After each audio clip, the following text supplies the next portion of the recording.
ಎಲ್ರಿಗೂ ಹಾಯ್. ಮೊದಲಿಗೆ ನಮ್ಮ ಶಶಿ ಸರಿಗೆ ಹ್ಯಾಪಿ ಬರ್ಡೇ ಅಂತ ವಿಶ್ ಮಾಡ್ತೀನಿ. ಶಶಿ ಸರ್ನ ನಾನು ಸರ್ರಾಗಿ ತಗೊಂಡಿರೋದು, ನಾನು ಅವ್ರಿಗೆ ಸ್ಟೂಡೆಂಟ್ ಆಗಿರೋದು ಲಕ್ ಅನ್ಸುತ್ತೆ. ನಾನು ಅದನ್ನ ಹೇಳೋದಕ್ಕೆ ತುಂಬ ಖುಷಿ ಪಡ್ತೀನಿ. ಗುರುಪದದ ಅರ್ಥ ಅಂದರೆ ಕತ್ತಲೆಯ ಜ್ಞಾನವನ್ನು ತೆಗೆದುಹಾಕೋದು ಅಂತ ಅಂತಾರೆ. ಆ ಕತ್ತಲೆಯ ಜ್ಞಾನವನ್ನು ತೆಗೆದುಹಾಕುವಂತಹ ಕೆಲಸನ ನಮ್ಮ ಶಶಿ ಸರ್ ಇನ್ನೂ ಮಾಡ್ಕೊಂಡು ಬರ್ತಾ ಇದ್ದಾರೆ. ಇನ್ನೂ ಮುಂದಕ್ಕೂ ನಡೀಲಿ ಅಂತ ನಾನು ಬೇಡ್ಕೊತೀನಿ ದೇವ್ರ ಹತ್ರ. ನಮ್ಮ ಶಶಿ ಸರ್ ಅವ್ರು ಕಷ್ಟದಲ್ಲಿದ್ದರು, ಅವ್ರು ಖುಷಿಯಾಗಿದ್ರು, ಬೇಜಾರಲ್ಲಿದ್ರು ನಮ್ಮ ಮುಂದೆ ಹ್ಯಾಪಿಯಾಗಿ ಸ್ಮೈಲ್ ಮಾಡ್ಕೊಂಡಿರ್ತಾರೆ. ಒಂದು ವೇಳೆ ಹೇಳಬೇಕಂದ್ರೆ ನಮ್ಮ power star Puneeth Rajkumar junior ಥರನೇ ಅವರು ಸ್ಮೈಲಲ್ಲಿ. ಅವರು ಏನೇ ಕಷ್ಟದಲ್ಲಿದ್ದರೂ ನಮ್ಮ ಜೊತೆ ತುಂಬ ಖುಷಿಯಾಗಿರ್ತಾರೆ.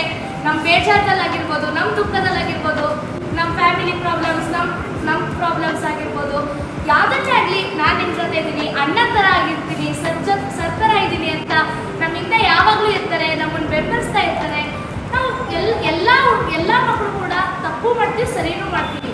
ತಪ್ಪು ಮಾಡಿದಾಗ ತಿದ್ದಿ, ಸರಿ ಮಾಡಿದಾಗ ಹೋಗಲಿ ಪ್ರೋತ್ಸಾಹ ಮಾಡಿ ನಮ್ಮನ್ನೆಲ್ಲ ಚೆನ್ನಾಗಿ ನೋಡ್ಕೊಂಡಿದ್ದಾರೆ.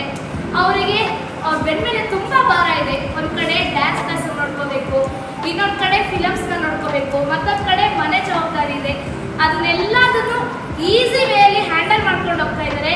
ಅದು ನಾನು ಅವರಿಂದ ಕಲಿಯೋದು. ಅವ್ರು ನನ್ನ ಇನ್ಸ್ಪಿರೇಷನ್ ಅಂತ ಹೇಳೋಕ್ಕೆ ಇಷ್ಟಪಡ್ತೀನಿ. We all love you Shashi.